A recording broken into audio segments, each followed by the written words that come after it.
चलिए जी, आगे चलते हैं। तो 148 ए से रिलेटेड बात कर रहे थे और मैंने बोला था कि एक हम दो केसेस होंगे, वो केसेस थोड़े इंपॉर्टेंट है, 2022 का जजमेंट है, उसको हम थोड़ा डिस्कस करेंगे। देखिए, पहला केस है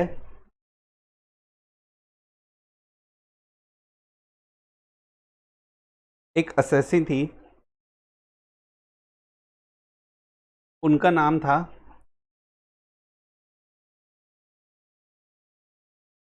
रविंदर कौर खुराना।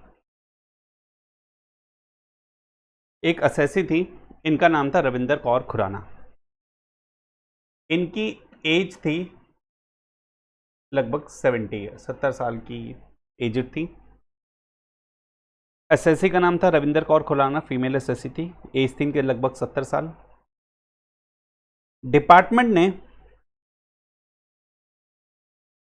डिपार्टमेंट ने ऑर्डर इशू करा अंडर सेक्शन 148 एडी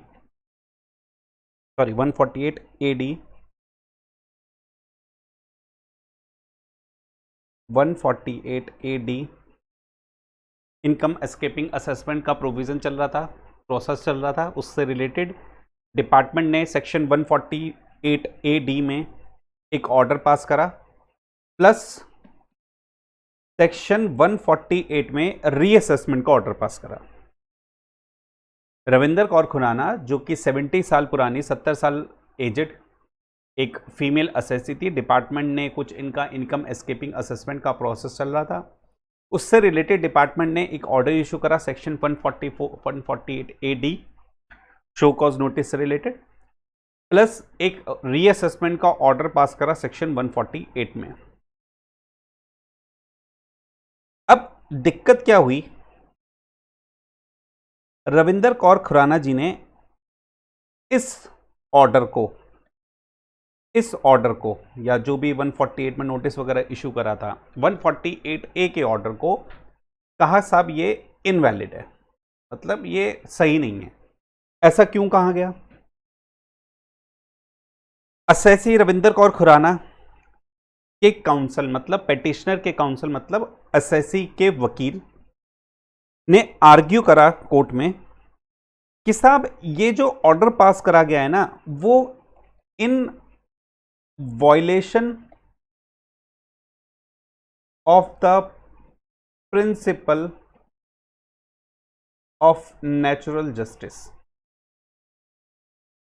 उन्होंने कहा कि साहब ये जो ऑर्डर पास करा गया है सेक्शन 148 ए डी के अंदर, ये प्रिंसिपल ऑफ नेचुरल जस्टिस के वॉयलेशन है, प्रिंसिपल ऑफ नेचुरल जस्टिस का वॉयलेशन है। ऐसा क्यों कहा? उन्होंने कहा ऐसा, कोर्ट ने पूछा साहब क्यों कह रहे हैं कि साहब आप कह रहे हैं कि प्रिंसिपल ऑफ नेचुरल जस्टिस का वॉयलेट करा गया है डिपार्टमेंट ने, ऐसा क्यों कहा जा रहा है? तो काउंसिल ने बोला, पेटिशनर के काउंसिल ने बोला, रविंदर कौर खुराना के काउंसिल ने बोला कि सर मेरे क्लाइंट ने, मतलब रविंदर कौर खुराना ने अपना जो भी 148 ए का जो डी का शो कॉज नोटिस था, उसका रिप्लाई करते हुए उन्होंने एक डिटेल्ड रिप्लाई करा था। भाई शो कॉज नोटिस में क्या पूछा जाता है, 148 ए में क्या पूछा जाता है कि भाई आप बताइए हम आप पर 148 का प्रोसीडिंग क्यों ना करें, 148 में नोटिस इशू क्यों ना करें, यही तो होता है। तो वकील साहब ने बोला कि साहब जो 148 डी में जो ऑर्डर पास करा गया है, इसके रेफरेंस में 148 में जो शो कॉज नोटिस पहले आया था, उसके रेफरेंस में मेरे एसएससी ने, मतलब मेरे क्लाइंट ने, रविंदर कौर खुराना जी ने पूरा डिटेल रिप्लाई दिया था डिपार्टमेंट को, लेकिन डिपार्टमेंट ने प्लस डिटेल रिप्लाई दिया था, प्लस 15 डेज की मोहलत मांगी थी, 15 डेज का एडजर्नमेंट मांगा था। मेरे क्लाइंट ने शो कॉज नोटिस का पूरा डिटेल में रिप्लाई करा था, प्लस 15 दिन की एडजर्नमेंट मांगी थी। और डिपार्टमेंट ने जो ये नोटिस इशू करा है, जो ये ऑर्डर इशू करा है, जो ये ऑर्डर इशू करा है, वो मेरे क्लाइंट के रिप्लाई, जो भी उसने रिप्लाई करा है, जो भी उसने रिप्लाई करा है या जो भी उसने सपोर्टिंग डॉक्यूमेंट्स प्रोवाइड कराए थे डिपार्टमेंट को, उसको कंसीडर ही नहीं करा गया, उसको कंसीडर ही नहीं करा गया। मतलब रविंदर कौर खुराना जी ने शो कॉज नोटिस के एवज में, शो कॉज नोटिस इशू हुआ तो उन्होंने उस शो कॉज नोटिस के जवाब में एक डिटेल रिप्लाई दिया, कुछ सपोर्टिंग डॉक्यूमेंट्स दिए और ये बोला कि साहब मुझे 15 दिन का एडजर्नमेंट चाहिए। लेकिन डिपार्टमेंट ने इनकी बात नहीं सुनी। अब क्वेश्चन ये आता है कि भाई 15 दिन का एडजर्नमेंट क्यों मांगा गया? तो वकील साहब ने बोला कि साहब देखिए, प्रॉब्लम ये थी, मेरी क्लाइंट जो है की एज है 70 ईयर्स, ठीक है, मेरी रविंदर कौर खुराना जी की एज है 70 ईयर्स। इनके जितने भी डॉक्यूमेंटेशन और जितना भी कॉरस्पॉन्डेंस डिपार्टमेंट के साथ हो रहा है या जितना भी इनका कम्युनिकेशन हो रहा है डिपार्टमेंट के साथ, वो बेसिकली इनके हस्बैंड ही कर रहे हैं उनके बिहाफ पर, क्योंकि रविंदर कौर खुराना जी को उतना पता नहीं, उनके तो इनकम है, इनकम के डिपार्टमेंट ने नोटिस इनके नाम पे भेजी है, लेकिन उससे जो भी कम्युनिकेशन हो रहा है वो बेसिकली इनके हस्बैंड कर रहे हैं।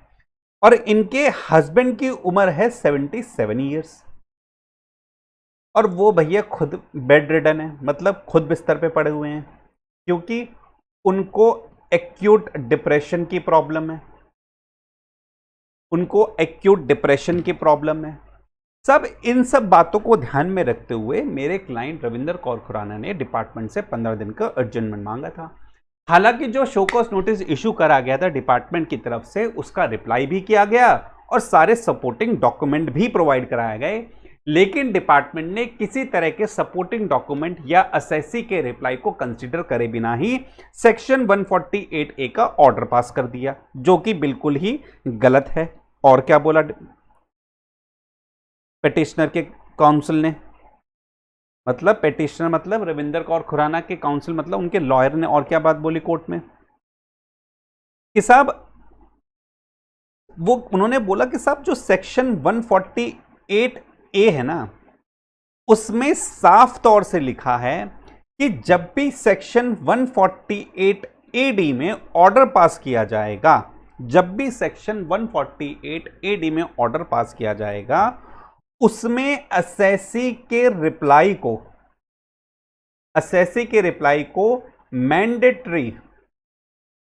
मैंडेटरीली कंसीडर किया जाएगा। लेकिन डिपार्टमेंट ने तो ऐसा काम किया ही नहीं है, उन्होंने तो सिंपल उठा के ऑर्डर पास कर दिया और 148 में भी ऑर्डर पास कर दिया, जबकि उन्होंने 148A में जो रिप्लाई दिया मेरे एसएससी ने, रविंदर कौर खुराना ने, उसको उन्होंने कंसीडर ही नहीं करा। अब बात, इतने सारे फैक्ट्स कोर्ट के पास पहुंचे। अब देखिए कोर्ट्स ने क्या जजमेंट दिया। हमने भी जब सेक्शन 148AD पढ़ा था, हमने भी देखी, मैंने आपको दो बातें मार्क करवाई थी। मैंने कहा था कि द असेसिंग ऑफिसर, ये पूरा पहले रब कर देता हूं, दोबारा से मैं बता देता हूं। मैंने भी बताया था कि सब the assessing officer on the basis of material available on record and as per the reply of the assessee if any. हमने यहां पे बात करी थी कि साहब जब भी असेसिंग ऑफिसर 148AD में ऑर्डर पास करेगा तो उसको उस ऑर्डर को पास करने से पहले अपनी इंफॉर्मेशन को कलेक्ट करना पड़ेगा, उसके पास मटेरियल अवेलेबल होना चाहिए, प्लस एसएससी के रिप्लाई को भी कंसीडर करना पड़ेगा। लेकिन Ravinder Kaur Khurana versus assistant commissioner of income tax के केस में डिपार्टमेंट ने उनके रिप्लाई को कंसीडर नहीं करा, उनके सपोर्टिंग्स को कंसीडर नहीं करा, उनकी जो हालत थी हेल्थ को कंसीडर नहीं करा। वो खुद एक 70 साल की एसएससी थी, उनका कम्युनिकेशन जो डॉक्यूमेंटेशन उनके हस्बैंड कर रहे थे वो चीज़ कंसीडर नहीं करे। तो कोर्ट ने सारी बातों को सुना। कोर्ट ने बोला वेयर इम्पॉग्न ऑर्डर मतलब disputed order under section 148A had been passed without considering reply as well as supporting document filed by the assessee to show cause notice, matter was to be remanded back to assessing officer to pass a fresh reason accordance in order in accordance with the law. Court ने भी बोला, Delhi high court ने भी बोला कि साहब अगर कोई असेसिंग ऑफिसर सेक्शन 148 में कोई ऑर्डर पास करता है और उस ऑर्डर को पास करते वक्त वो असेसी के रिप्लाई को कंसीडर नहीं करता है, तो भैया अपने उसका ऑर्डर वापस उसके पास जाएगा और उसको लॉ के अकॉर्डिंग एक फ्रेश ऑर्डर पास करना पड़ेगा, कंसीडर करते हुए असेसी के रिप्लाई को या जो भी डॉक्यूमेंट उसने प्रोवाइड कराए हैं। ये सारी बात उसको कंसीडर करनी पड़ेगी। तो हमने जो सेक्शन 144 AD में ये 2 लाइन पढ़ी, मैंने जो आपको बताया था कि साहब ये बड़ा इंपॉर्टेंट है, इसके पीछे बड़ी लड़ाई हुई है कि साहब असेसी के रिप्लाई को कंसीडर करना मैंडेटरी है। ठीक है, एक केस और था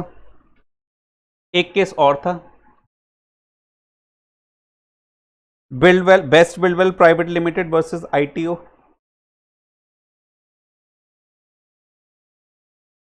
इस केस में क्या था, इसके भी मैं आपको क्रक्स बता देता हूं। तब इस केस में बात यह हुई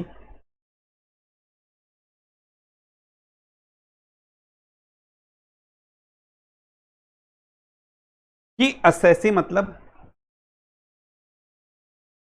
बेस्ट बिल्डवेल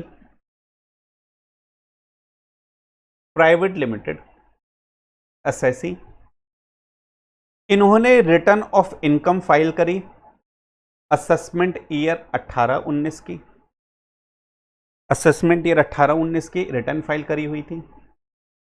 उस रिटर्न में इन्होंने अपने जो इनकम को डिक्लेयर करा था 6,32,45,180 कुछ ऐसी अमाउंट थी, और उन्होंने लॉस डिक्लेयर करे थे 74,36,185 का ये लॉस था। ये इन्होंने कुछ इस तरह की इनकम दिखा रखी थी।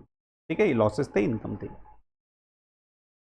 अब इनके रिटर्न को इनके रिटर्न पे स्क्रूटनी हो गई, इनकी रिटर्न स्क्रूटनी में फंस गई।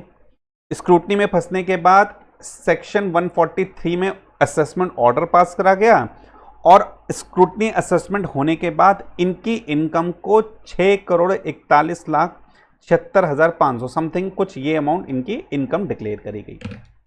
बेस्टफील्ड प्राइवेट, दोबारा बताता हूं, बेस्टफील्ड प्राइवेट लिमिटेड असेसी, इन्होंने रिटर्न फाइल करी थी अपनी असेसमेंट ईयर 18-19 की, जहां पर इन्होंने अपना इनकम 6,32,45,000 समथिंग दिखाया था, और लॉस इन्होंने करीब 74 लाख के अराउंड का लॉस दिखाया हुआ था। डिपार्टमेंट ने इनका केस स्क्रूटनी में फंसा दिया। स्क्रूटनी में फंसाने के बाद इनका जब असेसमेंट किया गया, स्क्रूटनी असेसमेंट किया गया, तो वहां पर इनकी इनकम निकाली गई 6,41,76,500। ठीक बात है, ठीक बात है।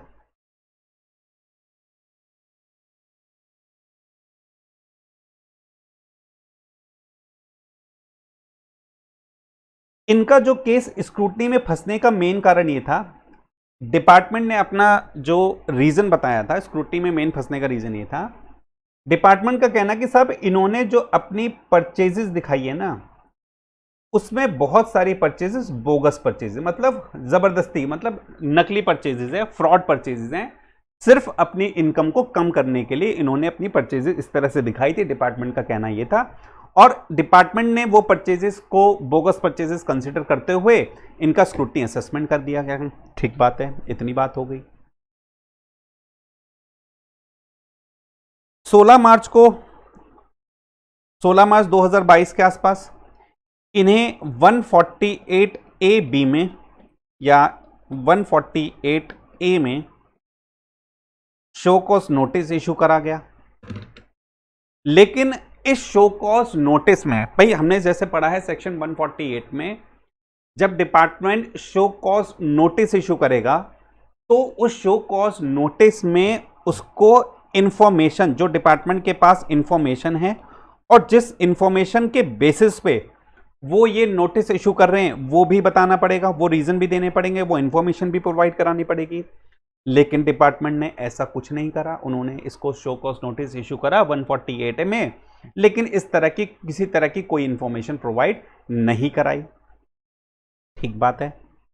पेटिशनर ने, मतलब बेस्टफील्ड ने इस शो कॉज नोटिस का रिप्लाई दिया, सॉरी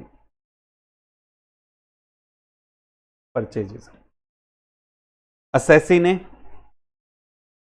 ने इस शो कॉज नोटिस का रिप्लाई दिया,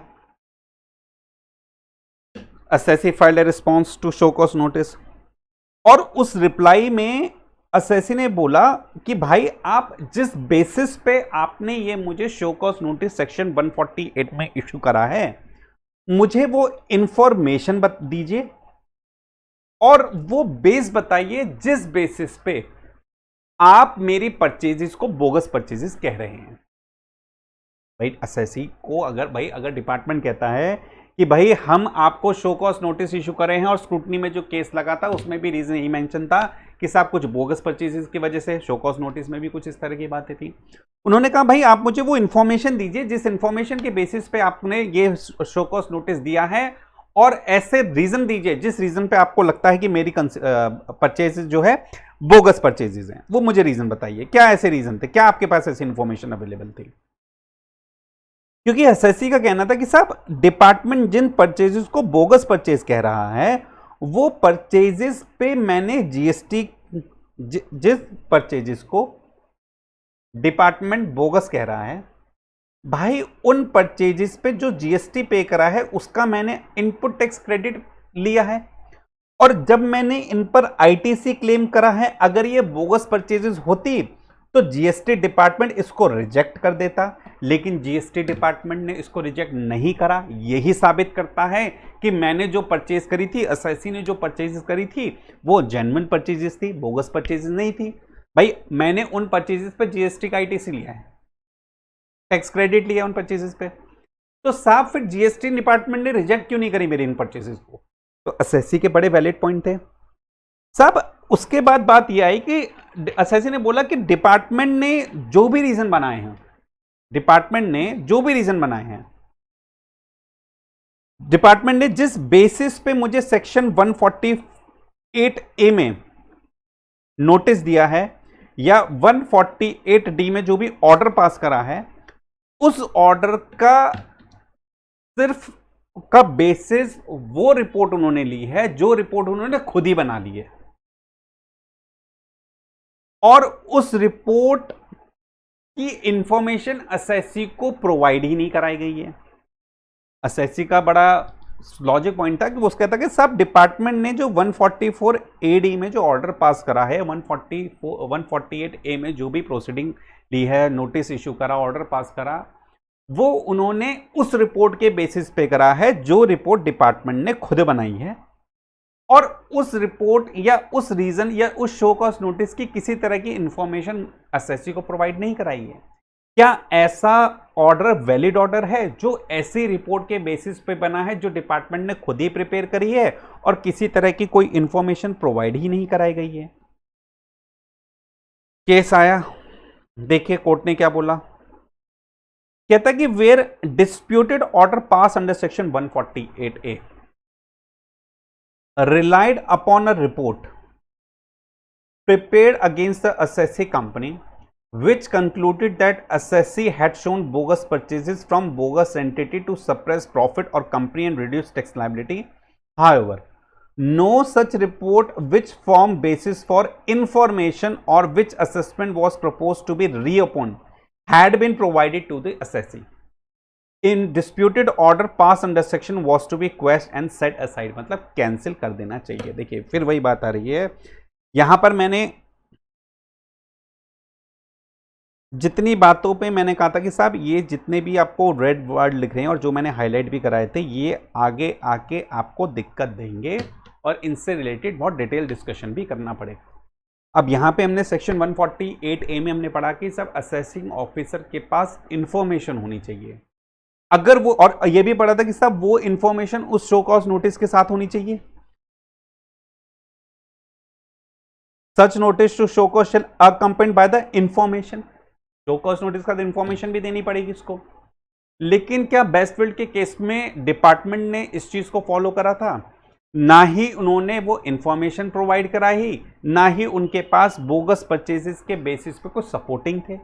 उन्होंने अपनी मर्जी से एक रिपोर्ट बनाई और उसमें मेंशन कर दिया कि साहब आपकी तो बोगस परचेज है। उस बेसिस पे सेक्शन 148(8) में ऑर्डर पास करा और सेक्शन 148 में आगे प्रोसीडिंग वगैरह हुई। कोर्ट ने भी बोला कि साहब आपने जो रिपोर्ट बनाई उसका कुछ बेस होना चाहिए। अगर आपके पास कुछ ऐसी इंफॉर्मेशन है तो वो एसएससी के साथ वो इंफॉर्मेशन शेयर करिए ना, ताकि एसएससी को पता चल सके कि भाई किस रीजन की वजह से उस पर ये एक्शन लिया गया है। ठीक है, तो सेक्शन 148A से रिलेटेड ये दो इंपॉर्टेंट केस थे। अब हम आते हैं इश्यू ऑफ नोटिस। अच्छा, अब एक इसमें और छोटा सा पॉइंट ये है कि जैसे कि मैंने डिस्कशन करा था कि सब हम सेक्शन 148 में बात कर रहे हैं नोटिस सर्व की, शो कॉज नोटिस सर्व की।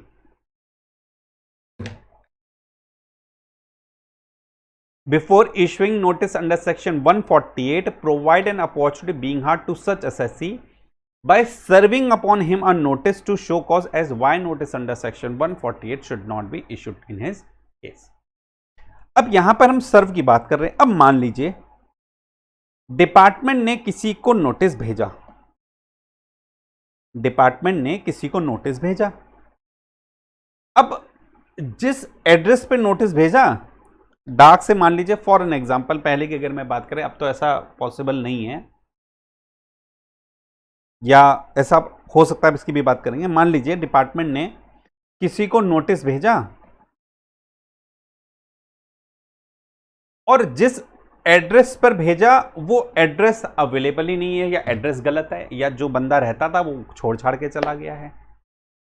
अब प्रॉब्लम ये है, नोटिस इशू तो कर दिया है लेकिन सर्व नहीं हुआ है एसएससी पर। हमने ये पढ़ा है कि भाई no show cause notice serve होना जरूरी है। अब क्या प्रॉब्लम, अब तो एक बड़ी प्रॉब्लम है कि साहब हमने डिपार्टमेंट ने नोटिस भेजा एसएससी पर, जिस एड्रेस पे भेजा वो एड्रेस अवेलेबल नहीं है, तो नोटिस सर्व नहीं हो पाया है। ये बड़ी प्रॉब्लम है। तो अब तो ऐसा बहुत रेयर ऐसा होना, क्योंकि ईमेल आईडी वगैरह के ऑनलाइन वगैरह आपको नोटिस वगैरह मिलते हैं या पोर्टल पे अवेलेबल होते हैं। लेकिन अगर पहले की हम बात करें जब पोस्ट के थ्रू सारे कम्युनिकेशन होता था, तो उस केस में क्या प्रॉब्लम आती होगी साहब, जब सर्व नहीं हुआ फिर क्या करें। तो होता क्या था उस टाइम, फिर न्यूज़पेपर में वो नोटिस पब्लिश कराया जाता था। वो नोटिस न्यूज़पेपर में पब्लिश कराया जाता था, और जिस दिन न्यूज़पेपर में पब्लिश होता था, न्यूज़पेपर में जिस दिन पब्लिश होता था उस दिन माना जाता था वो नोटिस सर्व हो गया है।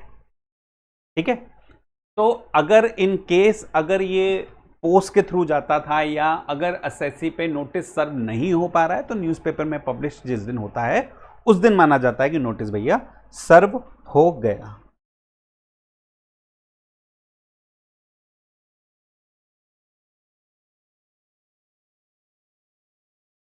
चलिए जी आगे बढ़ते हैं। अब चलते हैं आगे सेक्शन 148 की तरफ। अब ये है पूरा issue of notice where income has assessment. अब हमने सेक्शन 148A की फॉर्मेलिटीज पूरी कर ली, शो कॉज नोटिस वगैरह दे दिया और 148AD में ऑर्डर वगैरह पास कर दिया। अब आगे का प्रोसेस क्या होगा इनकम एस्केपिंग असेसमेंट में। अब आगे का प्रोसेस ये होगा कि साहब अब उसको इनकम एस्केपिंग असेसमेंट के लिए नोटिस इशू करा जाएगा सेक्शन 148 में। सेक्शन 148 में नोटिस इशू करा जाएगा। क्या होगा आगे का प्रोसेस देखिए। कहता है कि before making the assessment reassessment, before making assessment reassessment या रिकम्पुटेशन अंडर सेक्शन 147। भाई हम इनकम एस्केपिंग असेसमेंट में हमने यही पढ़ा कि सेक्शन 147 के अंदर असेसमेंट रीअसेसमेंट या रिकम्पुटेशन होगा, लेकिन 147 में असेसमेंट रीअसेसमेंट या रिकम्पुटेशन करने से पहले हमें 148A का प्रोसीजर फॉलो करना पड़ेगा। उसके बाद हमें 148 का प्रोसीजर फॉलो करना पड़ेगा। पहले 148A फिर 148। यहां पे कहता है कि assessing officer shall subject to the provision, हमने कहा ना कि subject to the provision 148A, पहले हमें ये वाला प्रोसीजर फॉलो करना पड़ेगा। ये प्रोसीजर अगर हमने फॉलो कर लिया उसके बाद वो इशू करेगा नोटिस अंडर सेक्शन 148 किसको, असेसी को, किसके साथ? 148A के ऑर्डर के कॉपी के साथ। भाई फिर वही बात बता रहा हूं, प्रोसेस तो हमने पढ़ लिया ना। 148A में शो कॉज नोटिस, उसके जवाब के बाद 148A का ऑर्डर, इसके बाद 148 में नोटिस इशू करना है, और जब 148 में नोटिस इशू किया जाएगा तो उसके साथ 148A के ऑर्डर की कॉपी भी लगेगी। ठीक बात है। उसके बाद क्या होगा? ठीक बात है कि साहब 148 में जो नोटिस इशू, अब देखिए यहां पर ना वर्ड क्या लिखा है? इशू।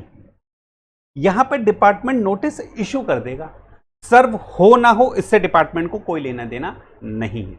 लेकिन 148A के शो कॉज नोटिस में हमने क्या पढ़ा था? सर्व। वहां पे सर्व होना जरूरी है। यहां पे है कि साहब 148 में नोटिस इशू कर देंगे और उस 148 के नोटिस के साथ 148AD के ऑर्डर की कॉपी लग जाएगी। ठीक बात है।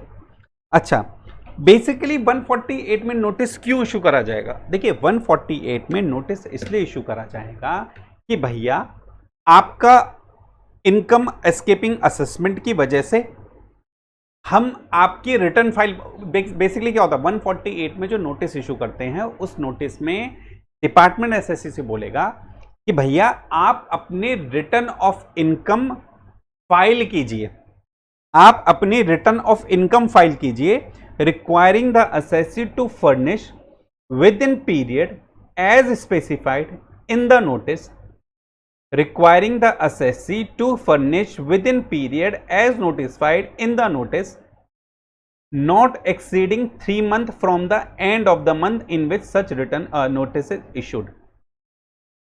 assessee को बोला जाएगा कि फर्निश करो within a period, उस पीरियड के अंदर जो कि नोटिस में पीरियड स्पेसिफाई है, उस पीरियड के अंदर जो नोटिस में पीरियड स्पेसिफाई है, फर्निश करो क्या? अपनी रिटर्न ऑफ इनकम। यहां तक पढ़ेंगे अभी। 148 में जो नोटिस इशू करा जाएगा, उस नोटिस में क्यों इशू करा जा रहा है? वो नोटिस बेसिकली इसलिए इशू करा जा रहा है ताकि असेसी से रिटर्न ऑफ इनकम फाइल कराई जाए। और कब तक फाइल करानी है? नोटिस इशू होने के 3, देखिए यहां पे मान लीजिए 15 जुलाई को नोटिस इशू हुआ। वैसे तो जो नोटिस में पीरियड होगा उस पीरियड के अकॉर्डिंग रिटर्न फाइल करनी है, लेकिन अगर लेकिन वो पीरियड मैक्सिमम कितना हो सकता है? वो पीरियड मैक्सिमम कितना हो सकता है? मान लीजिए 15 जुलाई को नोटिस इशू हुआ, जुलाई का एंड होता है 31 जुलाई। 15 जुलाई को मान लीजिए नोटिस इशू हुआ, जुलाई का एंड होता है 31 जुलाई। जिस मंथ नोटिस इशू होता है उस मंथ के एंड से 3 महीने, मतलब अगस्त, सितंबर, अक्टूबर, 31 अक्टूबर, इससे डिले नहीं हो सकता। मतलब 31 अक्टूबर मैक्सिमम पीरियड होगा, इससे डिले नहीं होगा, जो आपको रिटर्न अपनी फाइल करनी पड़ेगी। तो the assessing officer subject to the provision of section 148A issue a notice under section 148 to the assessee along with a copy of the order passed under section 148A requiring the assessee to furnish within a period as specified in the notice not exceeding 3 months from the end of the month in which such notice is issued a return of income। ठीक है, return of income file करिए। अच्छा, अब हो सकता है assessee किसी और की इनकम के लिए असेसेबल हो, माइनर हो या कोई लुनेटिक हो या फिर कोई ऐसा पर्सन है जो नहीं कर सकता है, बीमार है, उसके लिए वो असेसी रिप्रेजेंटेटिव है या फिर उसका लीगल गार्जियन है या फिर लीगल रिप्रेजेंटेटिव है, इस तरह की कुछ बात है। किसी और इनकम के लिए वो असेसेबल है। या तो अपनी रिटर्न ऑफ इनकम फाइल करो या फिर और income of any other person in respect of हुम ही इज असेसेबल, किसी और की इनकम के लिए वो असेसेबल है, उसकी रिस्पॉन्सिबिलिटी है। Under this act during the previous year corresponding to the relevant assessment year. ठीक है, during the previous year corresponding to the relevant assessment year, मतलब जिस ईयर की इनकम एस्केप की बात हो रही है।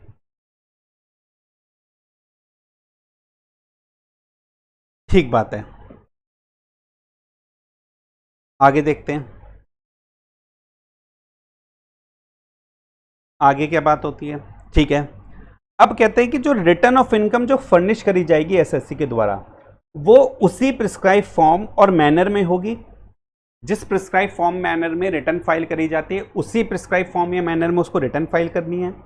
अलॉन्ग विथ वो सारे पर्टिकुलर उसको मेंशन करने हैं रिटर्न में जो मेंशन करे जाने चाहिए as may be prescribe, and the provision of this act shall apply accordingly as if such return were a return required to be furnished under section 139। Section 139 में return file होने का provision है। कहता है कि साहब रिटर्न फाइल करो, उसी मैनर में फाइल करना, वही सारी डिटेल प्रोवाइड कराना जो प्रोवाइड करानी चाहिए रिटर्न फाइल करते वक्त, जो डिटेल प्रोवाइड कराई जाती है। और ये जो रिटर्न फाइल करी जाएगी सेक्शन 148 के नोटिस के बाद जो रिटर्न फाइल करी जाएगी वो वैसा माना जाएगा जैसे 139 में फाइल करी गई है, as if such return were a return required to be furnish under section 139। मतलब सेक्शन नोटिस 148 के नोटिस में जो रिटर्न फाइल करवाई जा रही है वो रिटर्न मानी जाएगी जो सेक्शन 139 में फाइल करी गई, ऐसा माना जाएगा जैसे रिटर्न 139 में फाइल करी गई है। अब मेरा क्वेश्चन आपसे ये है, क्या नोट 148 के नोटिस इश्यू होने के बाद जो रिटर्न फाइल कराई जाती है 139 बोला ना, as if such return were a return required to be furnish under section 139, 148 में जो नोटिस के बाद जो रिटर्न फाइल कराई है वो 139 की रिटर्न मानी जाएगी। तो क्या 148 के नोटिस में रिटर्न जो फाइल हुई है वो रिवाइज हो सकती है? क्योंकि हमने सेक्शन 139(5) में क्या पढ़ा था कि साहब जो सेक्शन 139 में रिटर्न फाइल करी गई है वो रिवाइज हो सकती है, यही पढ़ा था हमने, वो रिवाइज हो सकती है। तो यहां पर भी तो ये बात बोल रहे हैं कि सेक्शन 148 में जो रिटर्न फाइल करी जा रही है वो ऐसा माना जाएगा कि 139 में फाइल करी गई है। तो इसका मतलब 130 और 139 में जो रिटर्न फाइल करी जाती है वो रिवाइज हो जाती है। क्या सेक्शन 148 में जो के नोटिस में जो रिटर्न फाइल करी गई रिवाइज हो सकती है? Answer is no, answer is no. Notice under section 148 में फाइल करी गई रिटर्न रिवाइज नहीं हो सकती है, ये रिटर्न रिवाइज नहीं हो सकती है, ठीक है, ये रिटर्न रिवाइज नहीं होगी। चलिए जी, उसके बाद अगर return of income is furnish beyond the period allowed above, अगर रिटर्न आपने जो पीरियड अभी हमने बात करी तब तक फाइल नहीं करी तो और उसके या उसके बाद फाइल करी है तो ऐसी रिटर्न को would not be deemed to be return under section 139। अगर आपने उस पीरियड में रिटर्न, जो पीरियड हमने भी डिस्कस करा, कब तक फाइल करनी है, जिस महीने नोटिस इश्यू हुआ है उस महीने के एंड के 3 महीने के अंदर अंदर, अगर आपने इस पीरियड के अंदर रिटर्न फाइल नहीं करी तो ऐसी रिटर्न 139 में फाइल करी हुई नहीं मानी जाएगी। और अगर ये 139 में फाइल करी हुई नहीं मानी गई तो भैया असेसिंग ऑफिसर फिर प्रोसीड करेगा विद बेस्ट जजमेंट असेसमेंट की तरफ, फिर असेसिंग ऑफिसर प्रोसीड करेगा बेस्ट जजमेंट असेसमेंट की तरफ। फिर तो वो उसको जो ठीक लगेगा आपकी इनकम मानेगा, जो उसको ठीक नहीं लगेगा वो नहीं मानेगा। फिर तो भैया वो बेस्ट जजमेंट अंडर सेक्शन 144 में बीजेए में आपका असेसमेंट पूरा करेगा, ठीक है। अच्छा, सेक्शन 148 में नोटिस इशू करने की 2 कंडीशन होगी। सेक्शन 148 में नोटिस इशू करने की 2 कंडीशन होंगी। क्या कंडीशन होंगी? वो पहली कंडीशन होगी कि भैया असेसिंग ऑफिसर के पास इंफॉर्मेशन होनी चाहिए। अब ऐसा क्यों? हालांकि हमने क्या सेक्शन 148 में कहीं पढ़ा कि इंफॉर्मेशन होनी चाहिए? हमने ये पढ़ा कि 148 का कंप्लाई करने के लिए 148A का कंप्लाई करना जरूरी है। और इंफॉर्मेशन की बात हम ऑलरेडी 148 में पढ़ चुके हैं। इसका मतलब इनडायरेक्टली 148 का में भी क्या इंफॉर्मेशन वाला कॉन्सेप्ट पूरा करना पड़ेगा असेसिंग ऑफिसर को? जी हाँ, कि there is information with the assessing officer which suggest that income chargeable to tax has escape assessment in the case of the assessee for the relevant assessment year. Relevant assessment year मतलब जिस year की income escape हुई है। मैं बार बार इस बात को बोल रहा हूँ, रेलिवेंट असेसमेंट ईयर मतलब जिस ईयर की इनकम एस्केप हुई है। तो पहली कंडीशन ये है 148 का नोटिस इशू करने के लिए पहली कंडीशन है कि भैया असेसिंग ऑफिसर के पास इंफॉर्मेशन होनी चाहिए। दूसरा कंडीशन क्या है कि अगर असेसिंग ऑफिसर के पास इंफॉर्मेशन मिली है उसको अंडर सेक्शन 135A के से receive information under the scheme notified 135A faceless collection of information. अगर असेसिंग ऑफिसर को इंफॉर्मेशन मिली है under the scheme notified under section 135A से, तो भैया उसको फिर पहले स्पेसिफाइड अथॉरिटी की प्रायर अप्रूवल लेनी पड़ेगी।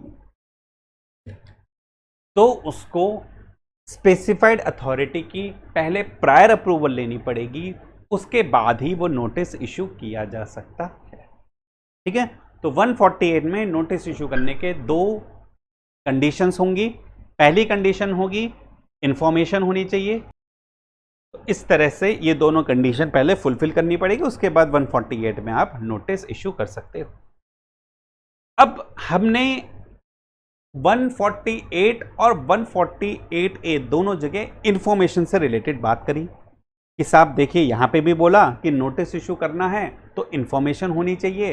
148A में भी पढ़ा कि अगर वहां पे भी शो कॉज नोटिस इशू करना है तो इंफॉर्मेशन होनी चाहिए। लेकिन कैसे इंफॉर्मेशन होनी चाहिए, मैंने बाद में बोला था कि सब इंफॉर्मेशन कैसे इंफॉर्मेशन होनी चाहिए ये हम बाद में डिस्कस करेंगे कि सब किस तरह की इंफॉर्मेशन की बात हो रही है। तो चलिए अब देखते हैं इंफॉर्मेशन का मतलब क्या है।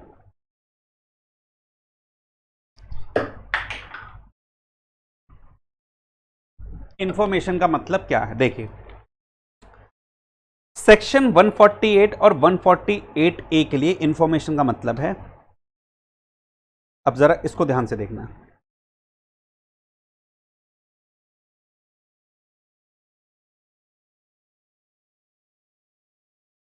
कहते हैं कि for the purpose of section, थोड़ा नीचे कर लेते हैं, ये पढ़ रहे हैं।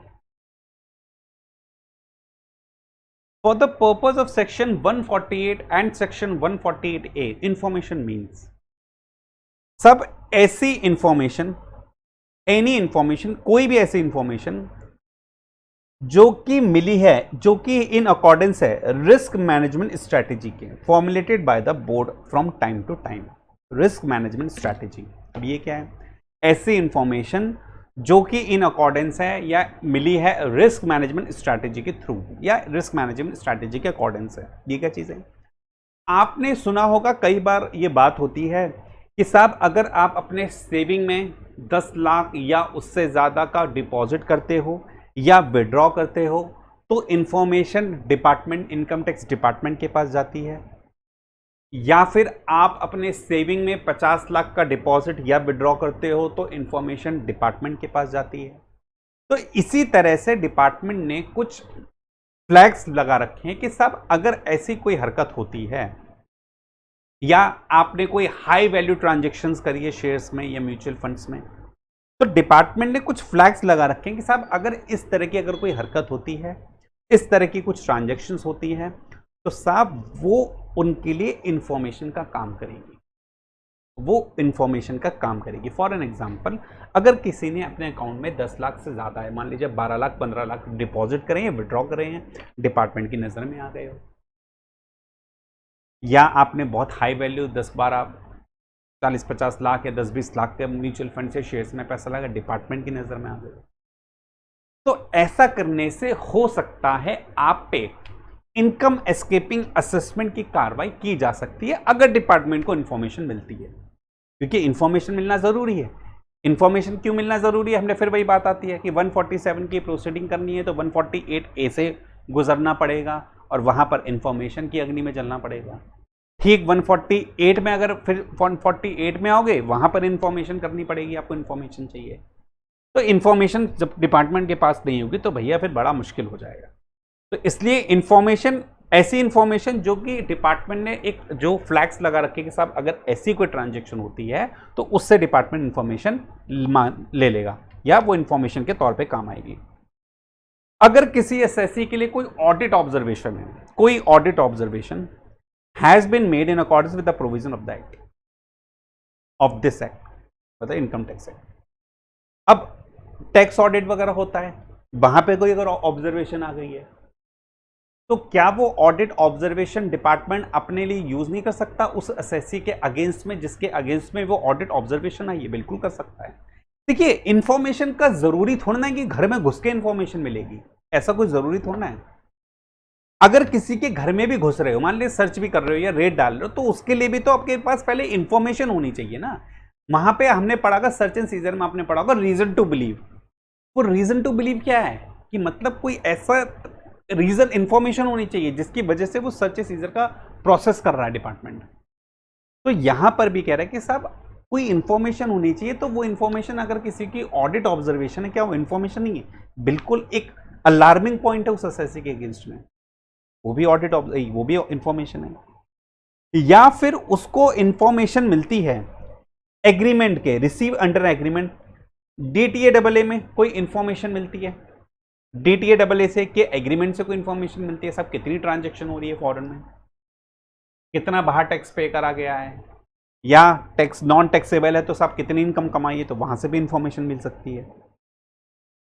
135A faceless collection of information, यहां से भी असेसिंग ऑफिसर को इंफॉर्मेशन मिल सकती है। किसी ट्रिब्यूनल या court, any information which requires action in consequence of the order of a tribunal या कोर्ट, कोई भी ऐसी इंफॉर्मेशन जो किसी ट्रिब्यूनल या कोर्ट के ऑर्डर के बेसिस पे मिलती है, any information which requires action in consequences, किसी कोर्ट या ऑर्डर या किसी ट्रिब्यूनल या कोर्ट के ऑर्डर के बेसिस पे भी कुछ इंफॉर्मेशन, मान लीजिए किसी ट्रिब्यूनल या कोर्ट ने कोई ऑर्डर प्रोसेस करा, कोई ऑर्डर पास करा, उस ऑर्डर के बेसिस पे क्या मैं किसी के अगेंस्ट में असेसमेंट नहीं कर सकता? बिल्कुल हो सकता है। तो वो ट्रिब्यूनल या कोर्ट का ऑर्डर भी इंफॉर्मेशन का काम करेगा। कोई इंफॉर्मेशन जो सर्वे कंडक्ट करते वक्त मिली है, any information emanating from a survey conducted under section 133A other than TCS या टीसीएस सर्वे ऑन और आफ्टर 1/9, ये नई अमेंडमेंट है, नया चेंज, नया ऐड करा है, 1 सितंबर 2024 या उसके बाद से सर्वे से भी आप इंफॉर्मेशन उठा सकते हो कि आपने सर्वे करा और उस सर्वे के दौरान आपको कुछ अगर इंफॉर्मेशन मिली है तो उस इंफॉर्मेशन को आप इनकम एस्केपिंग असेसमेंट के लिए यूज कर सकते हो। ठीक है, तो सेक्शन 148 और 148A के लिए इंफॉर्मेशन की बात थी ये।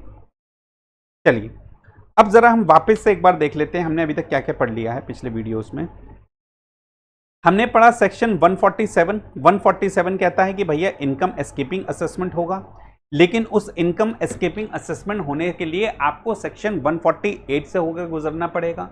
उसमें सबसे पहला प्रोसीजर है कि भैया एसएससी को शो कॉज नोटिस देना पड़ेगा, फिर 148 AD में ऑर्डर पास करना पड़ेगा, फिर 148 में एक नोटिस देना पड़ेगा रिटर्न फाइल करने का। इतना काम होने के बाद आपको इंफॉर्मेशन भी होनी चाहिए 148 में। इंफॉर्मेशन का क्या मतलब है ये भी हमने पढ़ लिया। अब क्वेश्चन ये आता है कि साहब हम जो 148A में 148 में जो नोटिस इशू करने की बात कर रहे हैं, जो नोटिस इशू करने की बात कर रहे हैं, ये कब तक नोटिस इशू किया जा सकता है? कभी भी 2, 4, 5, 10, 15, 20 साल कभी भी नोटिस इशू कर दो कि भैया आपने 10 साल पहले जो रिटर्न फाइल करी थी उस रिटर्न में ये कमी थी, लो उसका नोटिस पकड़ो, ऐसा हो सकता है। या 15 साल बाद कि 15 साल पहले जो आपने रिटर्न फाइल करी थी उसमें कुछ कमी लगी है, उसका ही नोटिस पकड़ो, ऐसा कुछ हो सकता है। देखिए फिर बता रहा हूं, सर्च एंड सीजर जब इस सेक्शन में होता था तो टाइम लिमिट 10 साल तक जाती थी। ठीक है, तो टाइम लिमिट 10 साल तक जाती थी, लेकिन सर्च एंड सीजर को उठा के ब्लॉक असेसमेंट में डाल दिया। अब हम यहाँ पे सिर्फ किसकी बात करेंगे? हम बात करें सर्वे या इनकम एस्केपिंग असेसमेंट से रिलेटेड। तो यहाँ पर भी ना टाइम लिमिट्स, पहले क्या 147 में होता था सारा काम, तो 147 के अंदर सर्च एंड सीजर हो या बाकी चीजें हो वो सारा काम इसमें होता था और 10 साल तक की लिमिट थी। लेकिन अब पुरानी लिमिट क्या थी, अब नई लिमिट, उसको कंपेयर करने का कोई लॉजिक नहीं बनता है। अब जो चेंजेस हैं, जो फाइनेंस एक्ट 2024 में जो चेंजेस आए हैं, हम वो चेंजेस से ही पढ़ेंगे और मान के चलेंगे यही आपको पढ़ना है। देखिए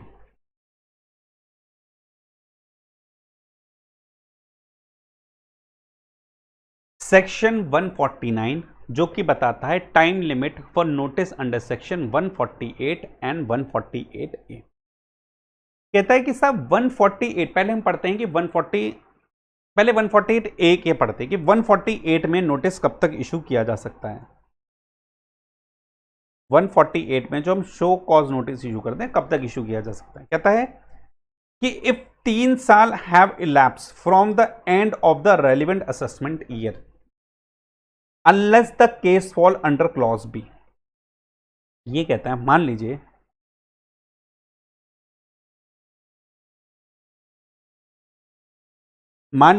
आपका रेलिवेंट असेसमेंट ईयर है 24-25,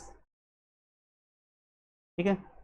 रेलिवेंट असेसमेंट 24-25 इसलिए क्योंकि इस ईयर की आपकी इनकम एस्केप है। तो इस ईयर का जो नोटिस है ये कब तक इशू कर सकते हैं?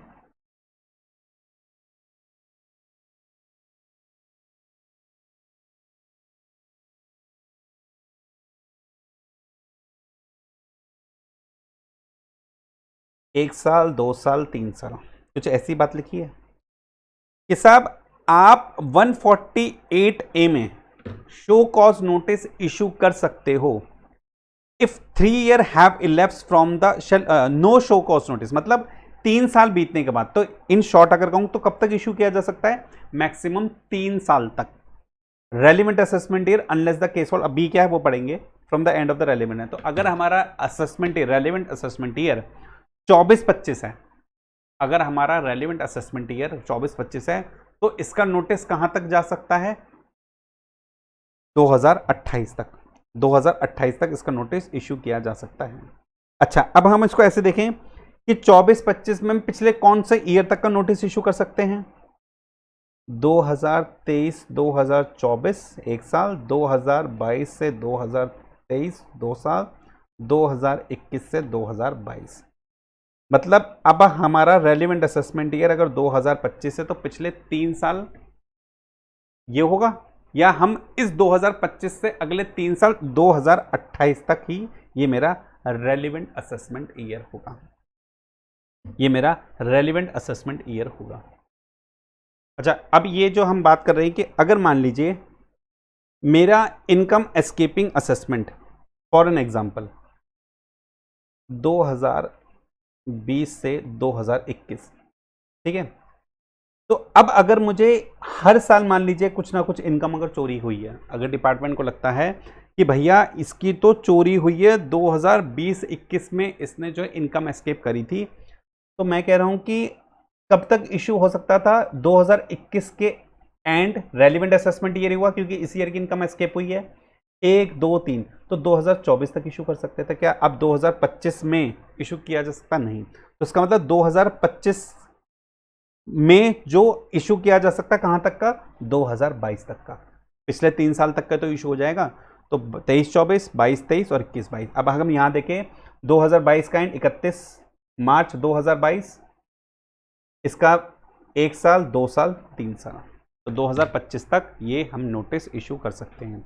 या अगर हम फ्यूचर की बात करें तो 2025 का, अब डिपेंड ये करता है कि साहब किस ईयर की आपकी इनकम एस्केप है। अगर मेरी 24-25 की इनकम एस्केप है, अगर मेरी 24-25 की इनकम एस्केप है तो इसका मैं नोटिस मैक्सिमम 2028 तक इशू कर सकता हूं। इसका मतलब ये हुआ कि अगर किसी असेसी ने मान लीजिए इस ईयर में कोई चोरी करी करी, कोई इनकम एस्केप करी है, तो उसको 3 साल तक टेंशन रहेगी। साहब 3 साल तक नोटिस इशू हो सकता है। अगर ये 2028 बीता फिर तो वो टेंशन भी हो जाएगा, साहब तो नोटिस इशू नहीं हो सकता। ठीक है, तो ये देखना पड़ेगा कि साहब किस ईयर की इनकम एस्केप हुई है। अब दूसरा ये कहता है कि साहब ये जो पीरियड है ना, ये 3 साल की जगह आपका हो जाएगा 5 साल, अगर आपकी इनकम एस्केप 50 लाख या उससे ज्यादा है। इसका मतलब ये हुआ कि ये जो 3 साल वाला पीरियड है ये तब तक होगा जब आपकी income escaping assessment less than 50 years, 50 lakh है, लेस देन 50 लाख है तो 3 साल का पीरियड है। अगर ये 50 लाख और मोर है, इसका मतलब अगर 24-25 में मान लीजिए मैंने 49 लाख एस्केप होते हैं तो पीरियड होता है मैक्सिमम 27-28 तक नोटिस इशू करने का। अगर 24-25 में मेरी इनकम एस्केप मैंने करी है 50 लाख की, तो भैया फिर मेरी जो नोटिस इशू हो सकता है ना, वो हो सकता है नोटिस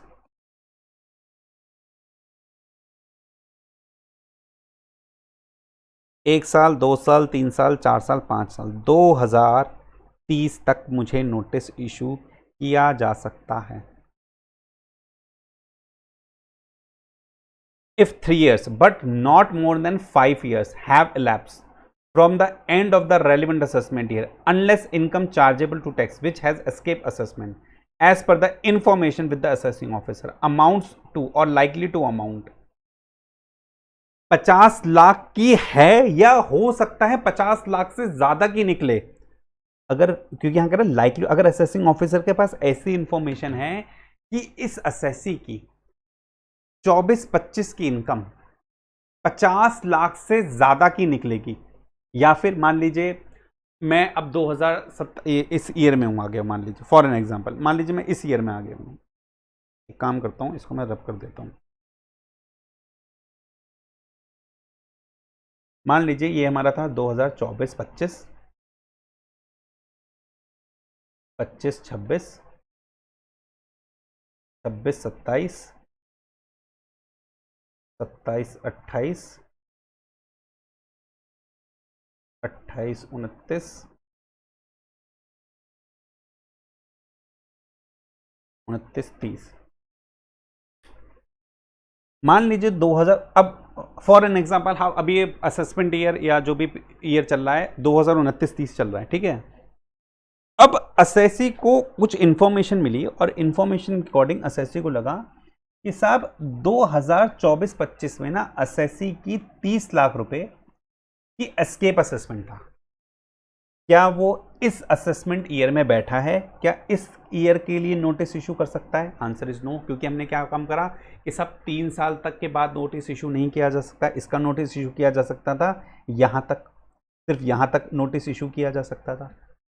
अगर असेसिंग ऑफिसर को मान लीजिए 2029 और 30 में आ गया ईयर 2029-30 का, हम करंट ईयर है हमारा, मान लीजिए करंट असेसमेंट ईयर है, और हमें लगता है कि सब 24-25 में 30 लाख की इनकम एस्केप हुई थी, नोटिस इशू नहीं कर सकते क्योंकि 3 साल का पीरियड भी बीत चुका है।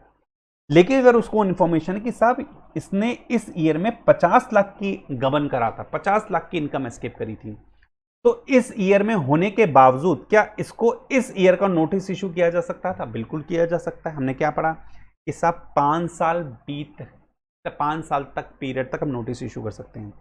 तो ये क्या, 1 साल, 2 साल, 3 साल, 4 साल और 5 साल। तो इस प्रीवियस ईयर के लिए हम यहां पर नोटिस इशू कर सकते हैं, ठीक है। तो अगर 50 लाख या उससे ज्यादा है तो टाइम लिमिट बढ़ के 5 साल हो जाएगी, अदरवाइज टाइम लिमिट 3 साल रहेगी। ये तो हो गया 148 के शो कॉज नोटिस की टाइम पीरियड। अब 148 के लिए टाइम पीरियड क्या है? 148 का जो नोटिस देते हैं उसके लिए टाइम पीरियड क्या है? उसके लिए टाइम पीरियड क्या है? जो 3 साल है वो हो जाएगा 3 साल 3 महीने, 3 महीने का एक्सटेंशन दे दिया गया। Have elapsed from the end of the relevant assessment unless the case falls under the second clause. यहां पे 3 साल जैसे पड़ा है, अब हमें 3 साल और 3 महीने और 31 मार्च अगर मान लीजिए हमारा होगा तो मार्च की जगह अप्रैल मई जून, तो 30 जून हो जाएगा, 3 साल प्लस 3 महीने। लेकिन अगर 50 लाख या उससे ज्यादा की अमाउंट एस्केप हुई है तो भैया फिर वो पीरियड हो जाएगा 5 साल 3 महीने। तो 148 ए में 3 साल 5 साल है, लेकिन 148 में 3 साल 3 महीने और 5 साल 3 महीने, 3 महीने का एक्सटेंशन और मिल जाएगा, 3 महीने का एक्सटेंशन और मिल जाएगा। इसका मतलब 2025-24-25 की अगर इनकम एस्केप हुई है 40 लाख, तो नोटिस कहां तक इशू कर सकते हैं? अप्रैल मई 30 जून 2028 तक। जबकि 148 ये तो हो जाएगा 148 में, लेकिन 140-31 मार्च 2028 ये हो जाएगा हमारा 148 ए में, ठीक है। यही पढ़ा हमने। 24-25 के अगर 40 लाख इनकम एस्केप हुई है, इसका नोटिस इशू हो सकता है 2028 31 मार्च 2028 148 ए का नोटिस और 30 जून 2028 148 का नोटिस। लेकिन अगर यही वैल्यू बढ़ के 50 लाख हो जाती है तो नोटिस इशू हो सकता है 148 ए में कितना, 31 मार्च 2030 तक 148A का नोटिस और 30 जून 2030 तक 148 का नोटिस। ठीक है, 148 में 3 महीने का एक्सटेंशन और मिल जाएगा, 3 महीने का एक्सटेंशन और मिल जाएगा।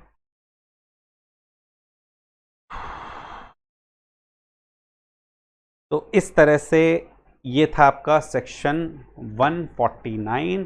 तो अभी तक हमने सेक्शन 147, 148A, 148 और 149 तक के बारे में डिस्कशन करा। अब हम इसके आगे अपने अगले वीडियो में डिस्कशन करेंगे सेक्शन 150 का। ये भी एक बड़ा इंटरेस्टिंग सेक्शन है। मिलते हैं तब तक अगले वीडियो में। Thank you.